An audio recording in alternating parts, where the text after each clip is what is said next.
Hello बच्चों, आज हम ले रहे हैं राष्ट्रीय आय की विभिन्न अवधारणाएं। इससे पहले हमने लिया कि राष्ट्रीय आय की परिभाषा क्या क्या है, राष्ट्रीय आय को मापने की विधियां कौन कौन सी हैं, और आज हम लेते हैं कि राष्ट्रीय आय की विभिन्न अवधारणाएं, कंसेप्ट्स ऑफ नेशनल इनकम क्या है। तो इसमें लेंगे हम सबसे पहले राष्ट्रीय आय की अवधारणाओं को समझने से पहले हम कुछ प्रमुख अंतरों को लेंगे जो कि हमको राष्ट्रीय आय की विभिन्न अवधारणाओं को समझने में मदद करेंगे, जिसमें से 3 अंतर प्रमुख हैं जो बार बार रिपीट होंगे कि राष्ट्रीय और घरेलू, ये 2 शब्द आएंगे, राष्ट्रीय उत्पादन, घरेलू उत्पादन, राष्ट्रीय उत्पादन, घरेलू उत्पादन, मतलब ये 2 चीजें बार बार आएंगी।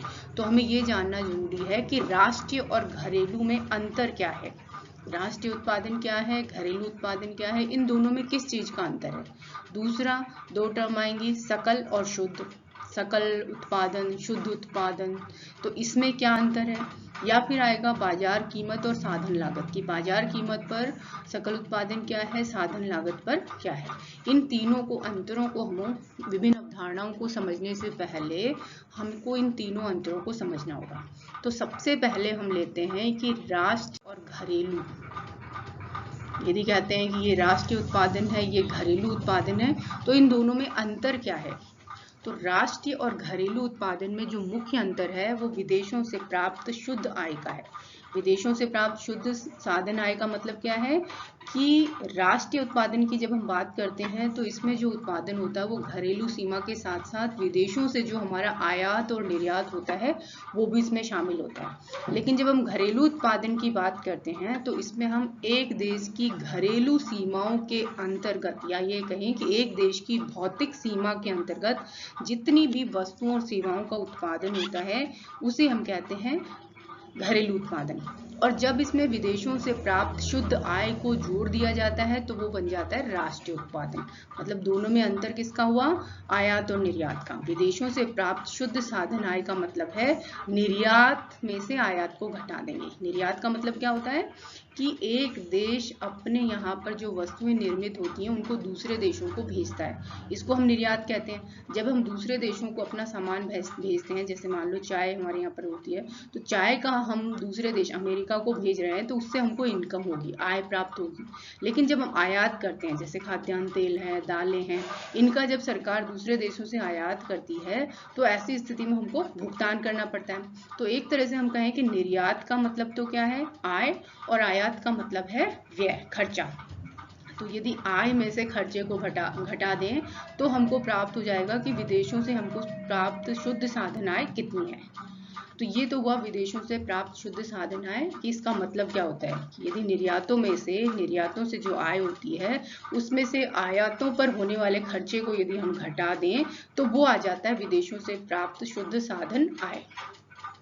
अब आता है राष्ट्रीय उत्पादन। तो राष्ट्रीय उत्पादन में यदि घरेलू उत्पादन हमारे पास है और उसमें हम जोड़ दें विदेशों से प्राप्त शुद्ध साधन आय, या जिसको कहें x माइनस m, यदि इसको हम जोड़ देंगे तो हमारा आ जाएगा क्या, राष्ट्रीय उत्पादन।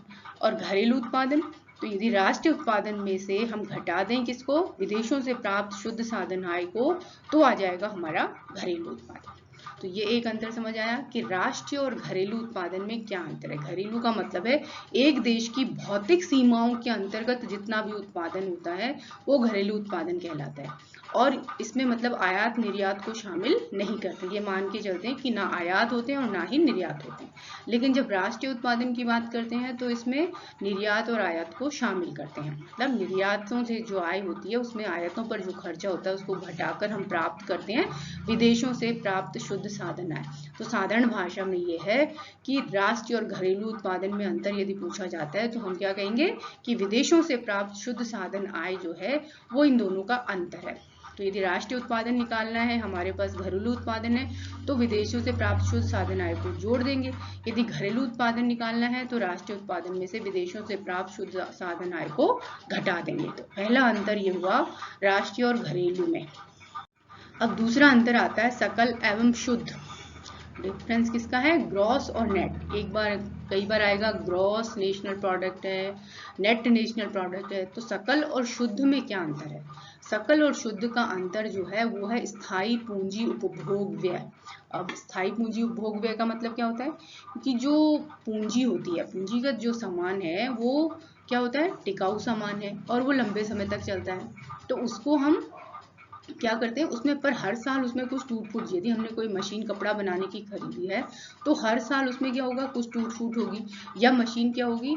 अप्रचलन में आ जाएगी, नई टेक्निक आ जाएगी। तो ऐसी स्थिति में जो स्थायी पूंजी उपभोग व्यय है उसमें हम क्या करते हैं कि हर साल मशीन में जो टूट फूट हुई उसको शामिल करते हैं, और कुछ जो हमारी मशीनें अप्रचलित हो गई हैं उनको शामिल करते हैं। तो जब हम सकल की बात करते हैं, सकल उत्पादन की बात करते हैं, तो शुद्ध उत्पादन में स्थायी पूंजी उपभोग व्यय इसको जोड़ देते हैं। मतलब सकल उत्पादन का मतलब है उसमें सारा उत्पादन शामिल है। शुद्ध उत्पादन के साथ साथ स्थायी पूंजी मतलब जो टूट फूट हो गई मशीनों की वो भी शामिल है, अप्रचलन भी है। जैसे हमने बाजार से गेहूं खरीदा है ना, गेहूं खरीदा तो उसमें कंकर पत्थर कुछ तिनके विनके होते हैं, तो वो तो क्या हो गया? सकल उत्पादन। जैसे खेत में से जो उत्पादन आया, अब उसमें से यदि हमने उनको सबको कंकर पत्थर जो भी है कचरा उसको निकाल दिया तो बाद में जो बचा वो क्या हुआ? शुद्ध। तो सकल और शुद्ध का मतलब क्या है कि सकल उत्पादन में हम मशीनों की, क्योंकि ये स्थायी पूंजी से संबंधित है, मतलब पूंजीगत सामान से संबंधित है, इसलिए सकल उत्पादन में हम क्या करते हैं कि शुद्ध उत्पादन के साथ साथ जो हमारी टूट फूट है, मशीनों में जो टूट फूट हुई उसका मूल्य भी शामिल कर लेते हैं, जो मशीनें अप्रचलित हो गई उनको भी शामिल कर देते हैं। तो सकल उत्पादन में जब हम बात करते हैं सकल उत्पादन की, तो उसमें शुद्ध उत्पादन और स्थायी पूंजी उपभोग व्यय, या इसको घिसावट भी कहते हैं, इसको शामिल करते हैं। लेकिन जब शुद्ध उत्पादन की बात करते हैं तो सकल उत्पादन में से ये सारा टूट फूट, मशीनों में जो टूट फूट हुई उस खर्चे को भी निकाल देते हैं। और मान लो 1000 रुपए का उत्पादन हुआ और उसमें से हमें मशीनों की टूट फूट हो गई 50 रुपए की, कुछ 50 रुपए की मशीनें अप्रचलित हो गई। तो ऐसी स्थिति में यदि 1000 रुपए में से हम 100 रुपए स्थायी पूंजी उपभोग में क्या हो गया? 50 रुपए का टूट फूट हो गया, 50 रुपए का अप्रचलन हो गया। तो 1000 रुपए में से हम यदि 100 रुपए को घटा देंगे तो वो आ जाएगा शुद्ध उत्पादन। ठीक है, तो सकल उत्पादन और शुद्ध उत्पादन में कोई पूछे क्या अंतर होता है, तो सकल उत्पादन में से यदि स्थायी पूंजी उपभोग व्यय को घटा देते हैं तो आ जाता है हमारा शुद्ध उत्पादन, और यदि सकल शुद्ध उत्पादन में स्थायी पूंजी उपभोग व्यय को जोड़ देते हैं तो आ जाता है कुल उत्पादन। अब हम लेते हैं तीसरा। अब बात आती है अनुदान की। अनुदान का मतलब क्या है कि सरकार के द्वारा जब किसी वस्तु के उत्पादन को प्रोत्साहित करने के लिए उसकी बिक्री का या तो कुछ भाग स्वयं वहन करती है या नकद सहायता देती है, तो उसे हम कहते हैं अनुदान। अब यदि मान लो हमारे पास ये है कि बाजार कीमत पर उत्पादन दिया हुआ है और साधन लागत पर निकालना है, तो बाजार कीमत पर जो उत्पादन है उसमें से हम शुद्ध अप्रत्यक्ष करों को घटा देंगे तो साधन लागत पर उत्पादन हो जाएगा। और यदि साधन लागत पर उत्पादन दिया हुआ है और उसमें शुद्ध अप्रत्यक्ष करों को जोड़ देते हैं तो वो आ जाता है बाजार कीमत पर उत्पादन। तो इस तरह से बाजार, यदि एक सवाल आता है तुम्हारे कि बाजार कीमत और साधन लागत में किसका अंतर है, तो इसमें अंतर होता है शुद्ध अप्रत्यक्ष करों का। फिर यदि पूछा जाता है कि शुद्ध अप्रत्यक्ष कर क्या होते हैं, कि अप्रत्यक्ष करों से जो इनकम होती है या अप्रत्यक्ष कर जो है उससे जो आय है उसमें से अनुदान या आर्थिक सहायता को हम घटा देंगे तो शुद्ध अप्रत्यक्ष कर आ जाएगा।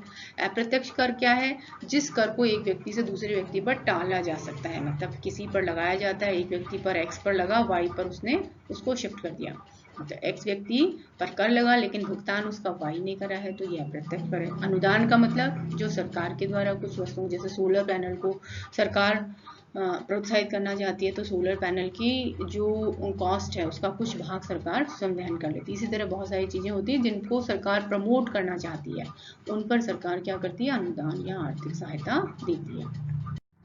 अब हम बात करते हैं राष्ट्रीय आय की विभिन्न अवधारणाओं की। तो आज हम लेंगे 4 अवधारणाएं। एक है बाजार मूल्यों पर सकल राष्ट्रीय उत्पादन, एक है बाजार कीमत पर सकल घरेलू उत्पादन, gross domestic product at market price, एक है बाजार कीमत पर शुद्ध राष्ट्रीय उत्पादन या net national product at market price, एक बाजार कीमत पर शुद्ध घरेलू उत्पादन net domestic product at market price. इन 4 अवधारणाओं की आज हम बात करते हैं। सबसे पहले है बाजार मूल्यों पर सकल राष्ट्रीय उत्पादन, gross national product at market price की बाजार मूल्यों पर सकल राष्ट्रीय उत्पादन क्या होता है। इसकी परिभाषा हम देते हैं कि किसी भी अर्थव्यवस्था में एक वर्ष की अवधि में जितनी भी अंतिम वस्तुओं और सेवाओं का उत्पादन होता है उनका बाजार मूल्यों पर जो जोड़ है वो सकल राष्ट्रीय उत्पादन कहलाता है। किसी भी अर्थव्यवस्था में कहने का मतलब हुआ कि जितनी भी अंतिम वस्तुएं हैं, एक वर्ष में बहुत सारी वस्तुओं और सेवाओं का उत्पादन होता है, इसमें से जो भी अंतिम वस्तुएं और सेवाएं हैं वो उत्पन्न की जाती हैं, उनका बाजार मूल्यों पर जो जोड़ है वो कहलाता है सकल राष्ट्रीय उत्पादन। अब अंतिम वस्तुएं क्या होती हैं? अंतिम वस्तुएं और सेवाओं का मतलब होता है कि जिनका उपभोग करने के बाद वो वस्तुएं समाप्त हो जाती हैं, मतलब बाद में उसमें कुछ निशेष नहीं रहता है। तो इस परिभाषा के आधार पर हम कह सकते हैं कि इसमें दो विशेषताएं हैं बाजार मूल्यों पर सकल राष्ट्रीय उत्पादन की, कि एक तो इसमें वर्ष भर में उत्पादित वस्तुओं और पदार्थों का मुद्रा में मूल्य जोड़ा जाता है, मतलब जितनी भी वस्तुएं और सेवाएं पैदा हो रही हैं एक साल में उनका क्या करते हैं हम मुद्रा के रूप में मूल्य लेते हैं। और दूसरा, इसमें केवल अंतिम वस्तुओं और सेवाओं के मूल्य को ही जोड़ा जाता है, मतलब मध्यवर्ती वस्तुओं को इसमें शामिल नहीं करते हैं। अंतिम वस्तुएं जिनका उपभोग करने के बाद वो समाप्त हो जाती हैं, मध्यवर्ती वस्तुएं जो और वस्तुओं के उत्पादन में काम में आती हैं, जैसे मशीनें हैं वो मध्यवर्ती वस्तुएं हैं, है ना, क्योंकि इनकी सहायता से हम और वस्तुओं का उत्पादन करते हैं। तो इस सकल राष्ट्रीय उत्पादन की दो विशेषताएं हो गई कि एक तो इसमें वर्ष भर में जितनी भी वस्तुओं और सेवाओं का उत्पादन होता है उनका मुद्रा के रूप में मूल्य जोड़ते हैं, और इसमें अंतिम वस्तुओं और सेवाओं को ही केवल शामिल करते हैं, मध्यवर्ती वस्तुओं को इसमें शामिल नहीं किया जाता है। अब लेते हैं हम दूसरा, बाजार कीमत पर सकल घरेलू उत्पादन। वो था हमारा बाजार कीमत पर सकल राष्ट्रीय उत्पादन। अब है बाजार कीमत पर सकल घरेलू उत्पादन। और अभी हमने पढ़ा था कि राष्ट्रीय और घरेलू में क्या अंतर है। राष्ट्रीय और घरेलू में किस चीज का अंतर है? विदेशों से प्राप्त शुद्ध साधन आय का, कि राष्ट्रीय उत्पादन में हम विदेशों से प्राप्त शुद्ध साधन आय को जोड़ते हैं और घरेलू उत्पादन में उसको घटा देते हैं। तो घरेलू सीमा राष्ट्रीय उत्पादन देखा हमने। अब हम देखते हैं कि घरेलू उत्पादन क्या होता है, कि एक देश की घरेलू सीमा में एक देश के सामान्य निवासियों एवं गैर निवासियों द्वारा जितनी भी वस्तुओं सेवाओं का उत्पादन किया जाता है उनके बाजार मूल्यों के योग को बाजार कीमत पर सकल घरेलू उत्पादन कहते हैं। तो इसमें एक वर्ड है, एक देश की केवल घरेलू सीमा में, मतलब घरेलू सीमा के अंतर्गत चाहे वो उस देश के निवासी हों या चाहे गैर निवासी हों, उनके द्वारा जितनी भी वस्तुओं और सेवाओं का उत्पादन किया जाता है उसे हम कहते हैं बाजार कीमत पर सकल घरेलू उत्पादन, क्योंकि इनके बाजार मूल्य को इसमें शामिल किया जाता है। तो इसको कहेंगे जीडीपी। जीडीपी का मतलब ग्रॉस डोमेस्टिक प्रोडक्ट। क्या हुआ ग्रॉस डोमेस्टिक प्रोडक्ट या सकल घरेलू उत्पादन बराबर क्या हुआ, कि जितना भी वस्तुओं और सेवाओं का उत्पादन हुआ उसको गुणा किससे कर दिया, पी। पी का मतलब कीमत और क्यू का मतलब है कुल उत्पादन। कुल उत्पादन को यदि कीमत से गुणा कर देंगे तो वो आ जाएगा हमारा सकल घरेलू उत्पादन, बाजार मूल्यों पर सकल घरेलू उत्पादन। अब पीछे हमने पढ़ा था, पहली अवधारणा हमारी थी कि सकल राष्ट्रीय उत्पादन क्या है, और ये हमने लिया सकल घरेलू उत्पादन। तो इनमें अंतर यदि पूछा जाता है मेरे 1 या 2 नंबर का कि सकल घरेलू उत्पादन और सकल राष्ट्रीय उत्पादन में क्या अंतर है, तो हम कहेंगे कि राष्ट्रीय उत्पादन क्या है, एक विस्तृत अवधारणा है, क्योंकि इसमें क्या करते हैं हम आयात और निर्यात को भी शामिल करते हैं, विदेशों से जो आय होती है और जो हमारा खर्चा होता है उसको भी शामिल करते हैं। जबकि घरेलू उत्पादन का संबंध किससे है, केवल देश की भौगोलिक सीमाओं से है। इसलिए राष्ट्रीय उत्पादन एक विस्तृत अवधारणा है, सकल राष्ट्रीय उत्पादन, जबकि घरेलू उत्पादन क्या है, केवल देश की भौगोलिक सीमाओं में होने के कारण एक संकुचित अवधारणा है।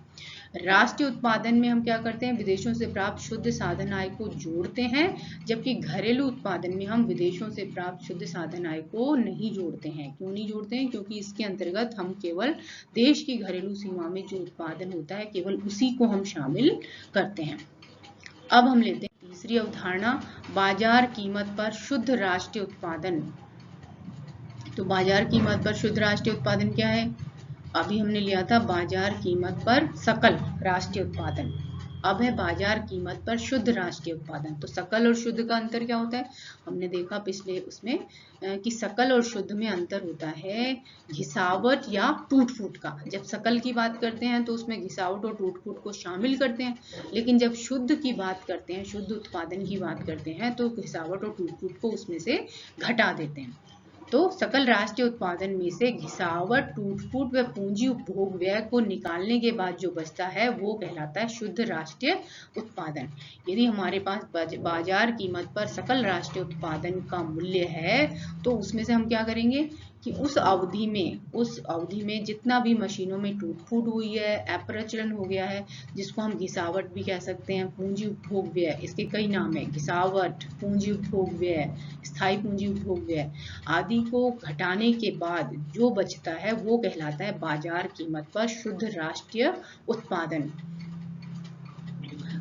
तो बाजार कीमत पर शुद्ध राष्ट्रीय उत्पादन क्या है? बाजार कीमत पर सकल राष्ट्रीय उत्पादन में से हमने घटा दिया पूंजी उपभोग व्यय, तो हमारे पास आ गया बाजार कीमत पर शुद्ध राष्ट्रीय उत्पादन। अब हम लेते हैं बाजार कीमत पर शुद्ध घरेलू उत्पादन। तो अभी पिछले में हमने देखा था कि शुद्ध घरेलू उत्पादन और शुद्ध राष्ट्रीय उत्पादन में क्या अंतर है। घरेलू और राष्ट्रीय में अंतर जो है वो विदेशों से प्राप्त शुद्ध साधन आय का है। तो यदि बाजार कीमत पर शुद्ध राष्ट्रीय उत्पादन हमारे पास है तो शुद्ध घरेलू उत्पादन निकालने के लिए हम क्या करेंगे, उसमें से विदेशों से प्राप्त शुद्ध साधन आय को निकाल देंगे। तो बाजार कीमत पर शुद्ध राष्ट्रीय उत्पादन में से विदेशों से प्राप्त शुद्ध साधन आय को निकालकर बाजार कीमत पर शुद्ध घरेलू उत्पादन प्राप्त किया जा सकता है। कि यदि बाजार कीमत पर शुद्ध राष्ट्रीय उत्पादन है, माइनस कर दें उसमें से विदेशों से प्राप्त शुद्ध साधन आय, या जिसको कहते हैं x माइनस m, तो वो आ जाएगा बाजार कीमत पर शुद्ध घरेलू उत्पादन। तो प्रोफेसर डर्नबर्ग ने इसकी परिभाषा दी है। प्रोफेसर डर्नबर्ग के अनुसार बाजार कीमत पर शुद्ध घरेलू उत्पाद एक देश की घरेलू सीमाओं में सामान्य निवासियों एवं गैर निवासियों द्वारा एक लेखा वर्ष में उत्पादित अंतिम वस्तुओं तथा सेवाओं के शुद्ध उत्पाद का बाजार मूल्य है। डर्नबर्ग ने भी क्या कहा, इस परिभाषा के आधार पर हम क्या कह सकते हैं कि एक तो एक देश की घरेलू सीमा होनी चाहिए जिसमें वहां के सामान्य निवासियों और गैर निवासियों द्वारा जो भी उत्पादन होता है। दूसरा, एक निश्चित वर्ष या एक लेखा वर्ष होना चाहिए, उसमें जितनी भी अंतिम वस्तुएं और सेवाएं होती हैं उनके बाजार मूल्य को हम शामिल करते हैं। तो इस तरह से ये हुआ बाजार कीमत पर शुद्ध घरेलू उत्पादन। तो इसकी हम एक सूत्र के रूप में बताएं तो कैसे बनाएंगे कि बाजार कीमत पर शुद्ध घरेलू उत्पादन बराबर क्या हो गया, बाजार कीमत पर शुद्ध राष्ट्रीय उत्पादन, उसमें से घटा दिया हमने विदेशों से प्राप्त शुद्ध साधन आय। और विदेशों से प्राप्त शुद्ध साधन आय का मतलब क्या है, x माइनस m की निर्यातों से जो आय प्राप्त होती है उसमें से घटा दो आयातों पर जो खर्चा होता है। तो इस तरह से आज हमने ये ली 4 अवधारणाएं। सबसे पहले हमने लिया कि सकल और शुद्ध में क्या अंतर है, घरेलू और राष्ट्रीय में क्या अंतर है, बाजार कीमत और साधन लागत पर क्या अंतर है। तो इस तरह से ये हमारी अवधारणाएं हुई। Thank you.